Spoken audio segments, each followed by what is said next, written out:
हरे कृष्णा। तो भक्ति के रहस्य को आज हम लोग समझेंगे। तो शास्त्र में बताया गया है वो क्या है। जिसे प्रभुपाद जी कहते थे कि devotion without philosophy is a sentiment and philosophy without devotion is a mental speculation. क्या मतलब हुआ इसका? प्रभुपाद जी कहते थे कि डिवोशन विदाउट फिलॉसफी मतलब भक्ति आप कर रहे हैं बिना ज्ञान लिए, तो ये केवल कोरी भक्ति है, ये भावुकता है, ये भक्ति नहीं है। और philosophy without devotion is mental speculation. और जो लोग केवल ज्ञान ले लिए हैं और भक्ति नहीं कर रहे हैं, वो क्या कर रहे हैं? वो मानसिक विलास कर रहे हैं। उनका मानसिक ऊहापोह चल रहा है। तो इसका मतलब क्या है? इसका मतलब है कि भक्ति को ज्ञान लेके करना चाहिए। बिना ज्ञान के अगर कोई भक्ति करेगा तो भक्ति में ज़्यादा दिन तक टिक नहीं पाएगा। इसीलिए आप देखिए, कुछ लोग कहते हैं कि जो अधिक भक्ति करते हैं उनको ज़्यादा कष्ट मिलता है। तो क्यों ऐसा कहते हैं? क्योंकि उनको लगता है कि वो बड़े गरीब हो गए हैं, उनके पास ज़्यादा धन नहीं है, उनके पास ज़्यादा प्रतिष्ठा नहीं है, ऐसा वो सोचते हैं। लेकिन वास्तविकता क्या यही है? क्या भगवान जो है भक्ति करने वालों को गरीब बना देते हैं? आप देखिए ना, सुदामा से बड़ा धनवान कौन था? इस एंगल से अगर आप देखेंगे कि भगवान स्वयं जो है और रुक्मिणी जी स्वयं उनका क्या कर रहे थे? उनका चरण धुल रहे थे। जो लक्ष्मीपति हैं वही जो है उनके चरण प्रक्षालन कर रहे हैं। इसका मतलब क्या हुआ? इसका मतलब ये हुआ कि भक्त का जो पोजीशन होती है वो भगवान से भी बड़ी हो जाती है। क्योंकि भक्त भगवान से भक्ति के सिवा कुछ मांगता नहीं है।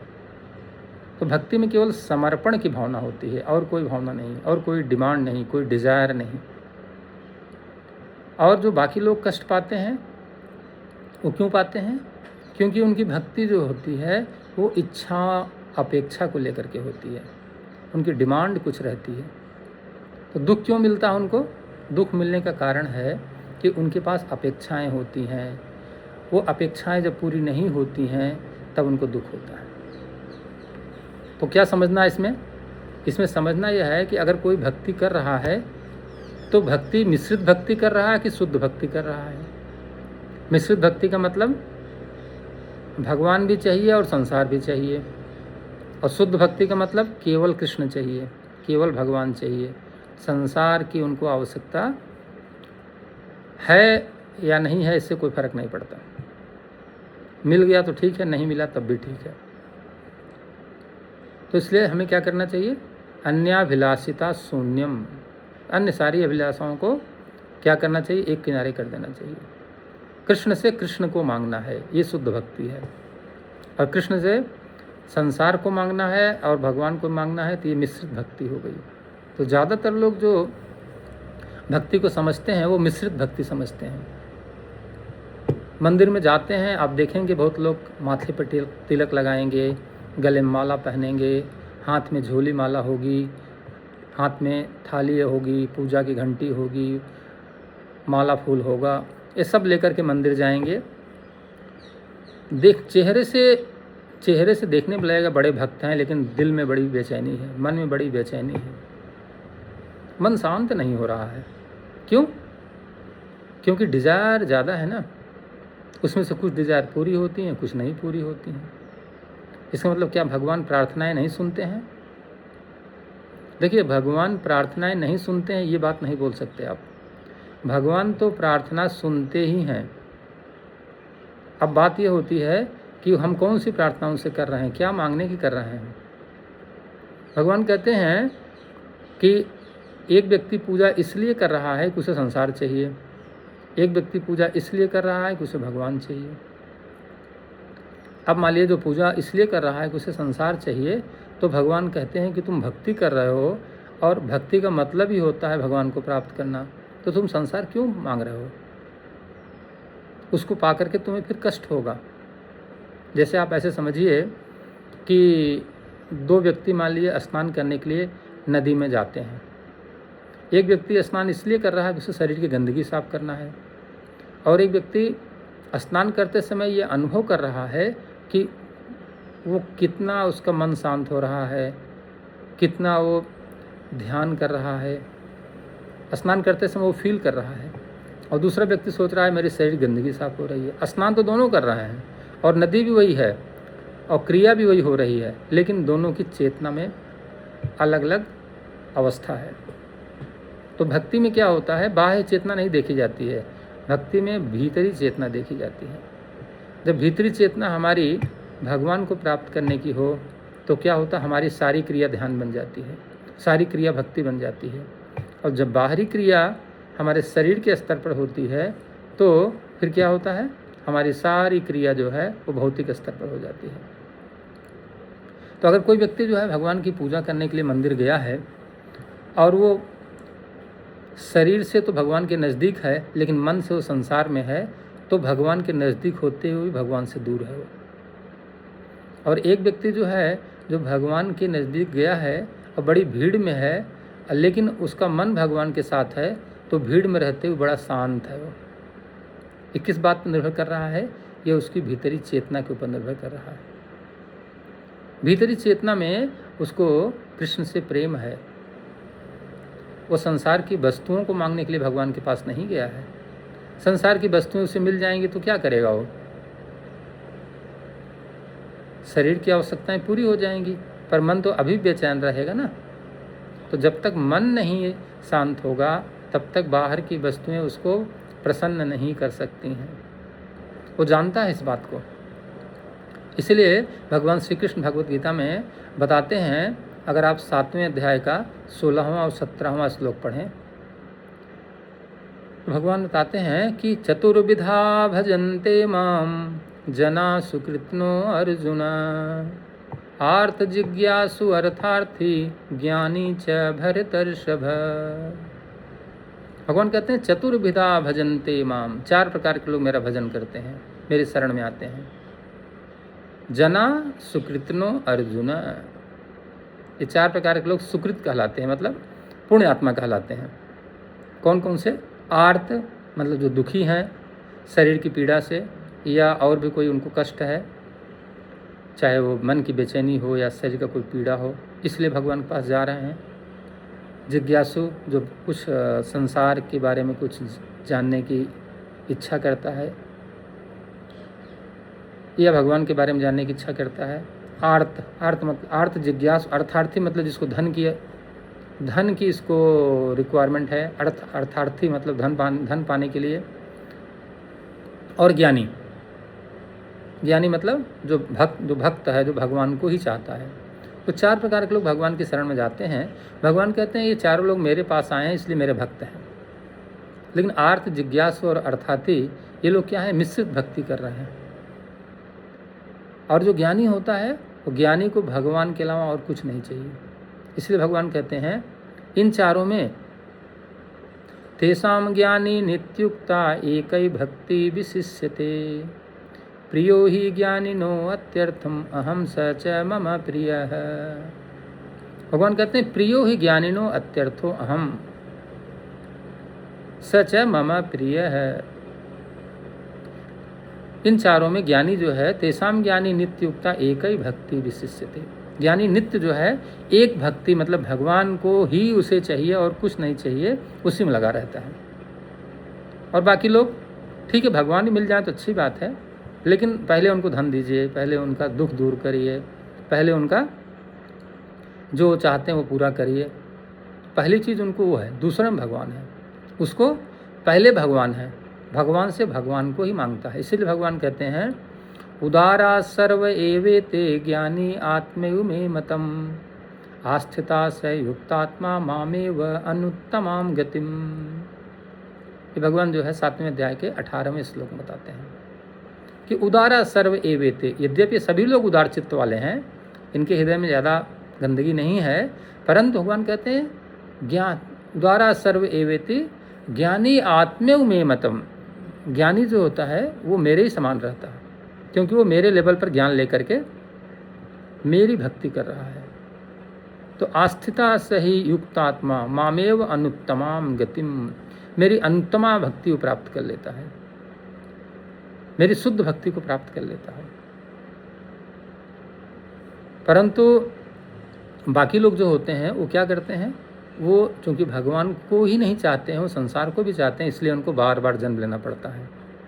बार बार जन्म लेने के बाद जब उनको समझ में आ जाता है वो मैं भगवान से क्या फालतू चीज़ मांग रहा हूँ, इसकी हमें कोई आवश्यकता नहीं है, तब फिर वो कहते हैं बहुनाम जन्मनामन्ते ज्ञानवानाम प्रपद्यते वासुदेव सर्वमिति स महात्मा सुदुर्लभ है।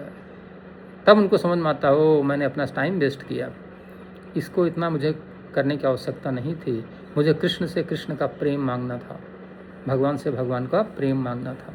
तो वो भगवान से भगवान का प्रेम मांगने के लिए तब डिसाइड करते हैं, तब तक काफ़ी समय बिता देते हैं। तो भगवान कहते हैं जो बुद्धिमान व्यक्ति है, जो ज्ञानी व्यक्ति है, जो मेरा भक्त है, वो क्या करता है, वो पहली बार में समझ जाता है कृष्ण ही भगवान है, भगवान से भगवान को मांग लो तो अपने आप सब कुछ मिल जाएगा। तो ये बात समझना है, भक्ति में दो बातें मुख्य हैं। मुख्य बात यह है कि हमें कृष्ण के अलावा और कुछ नहीं चाहिए, एक ही भक्ति बस, भगवान का प्रेम। और बाकी लोग धीरे धीरे संसार की बातें, संसार की मांगें, संसार की इच्छाएं पूरी करने के चक्कर में लगे रहते हैं, तो मिक्सचर भक्ति करते हैं। इसलिए प्रभुपाद जी बोले कि devotion without philosophy is sentiment. कोरी भक्ति है। कोरी भक्ति का मतलब समझिए आप, जैसे आप देखेंगे वृंदावन में भीड़ बहुत लगी रहती है आजकल। लोग आएंगे तो क्या करने आएंगे, चलो बिहारी दर्शन करेंगे और गलियों में क्या खाएंगे, कुछ बढ़िया बढ़िया चाट पकौड़ी खाएंगे, दही और जलेबी खाएंगे। तो उनका गोल क्या है, चाट पकौड़ी खाना और बिहारी जी दर्शन कर लेना। इसके बाद दर्शन हो गया, चाट पकौड़ी खाए, फिर चले गए, पिकनिक मनाने आते हैं। तो भगवान का धाम को पिकनिक प्लेस बना लिया है। ठीक है, उसमें भी कोई बुराई नहीं है, कम से कम इसी बहाने आ रहे हैं, लेकिन ये चेतना ठीक नहीं है। इस चेतना से हमें भक्ति नहीं करना है, हमें अपनी चेतना को प्यूरीफाई करना है। क्योंकि यदि हम ऐसे करते रहे तो कब हम शुद्ध होंगे, कब हम भगवान के धाम जाएंगे। बार बार यही करते रहेंगे तो फिर हमारा कैसे पर्पज पूरा होगा।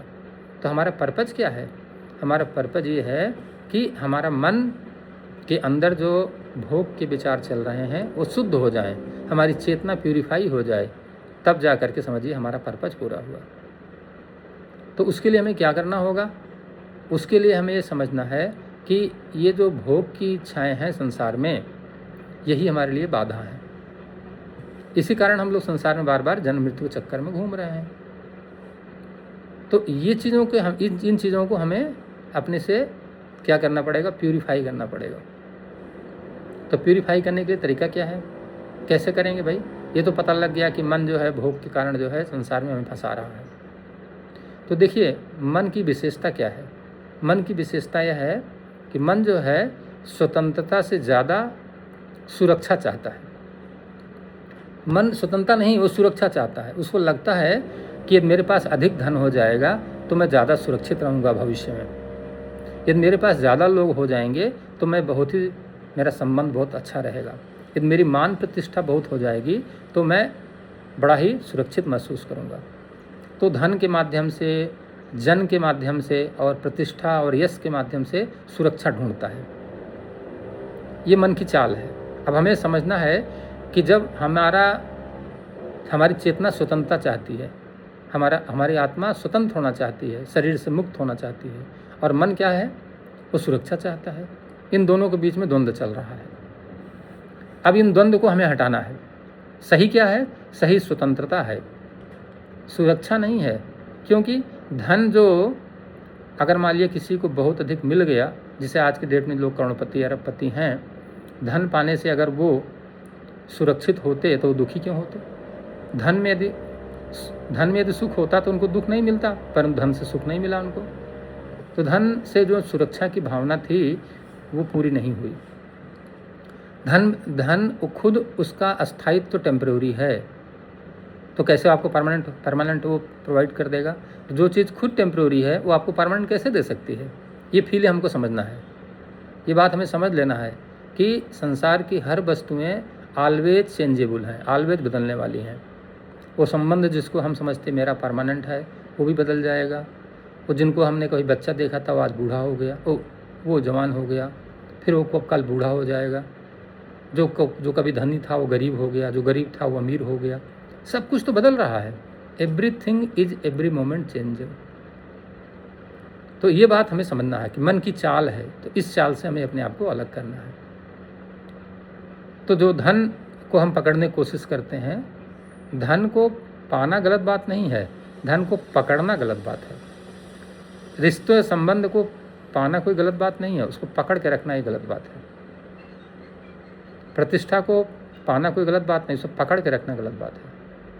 तो हम लोग क्या करते हैं, उसको पकड़ लेते हैं, जकड़ लेते हैं, वहीं आसक्ति पैदा हो जाती है, आसक्ति से दुख मिलता है।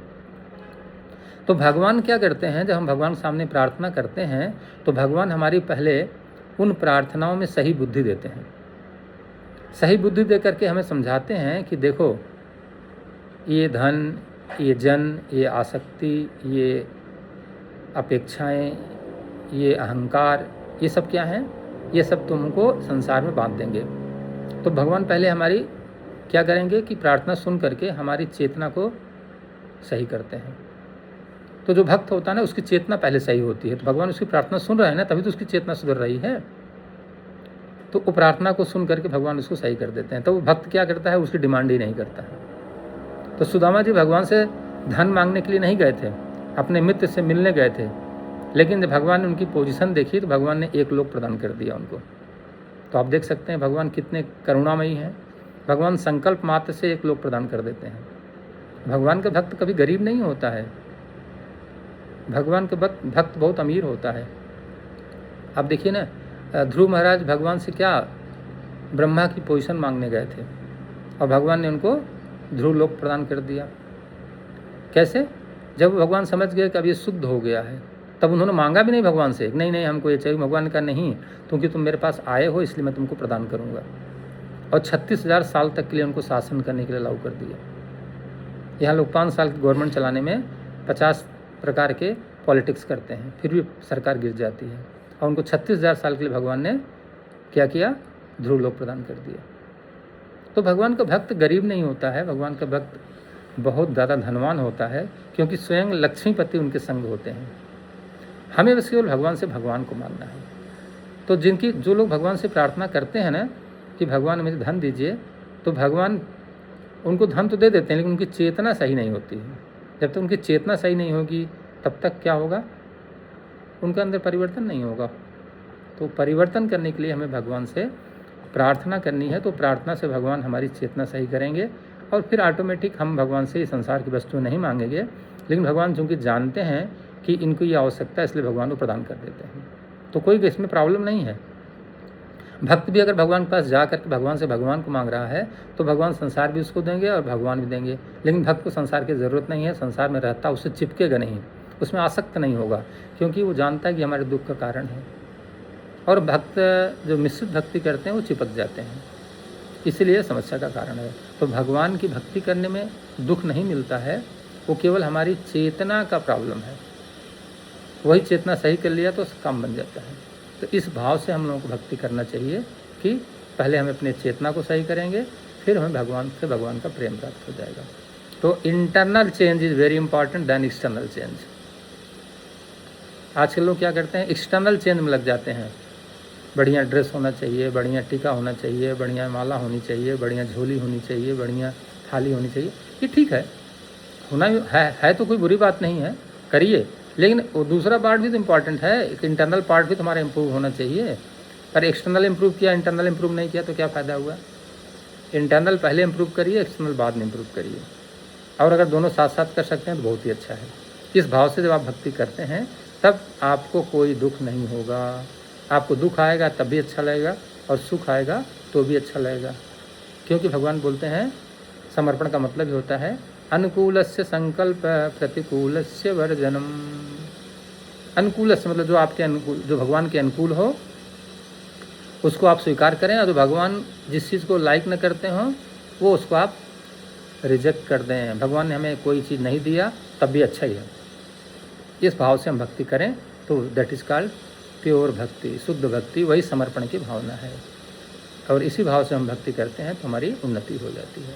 हरे कृष्णा। विश्व गुरु श्रील प्रभुपाद की जय।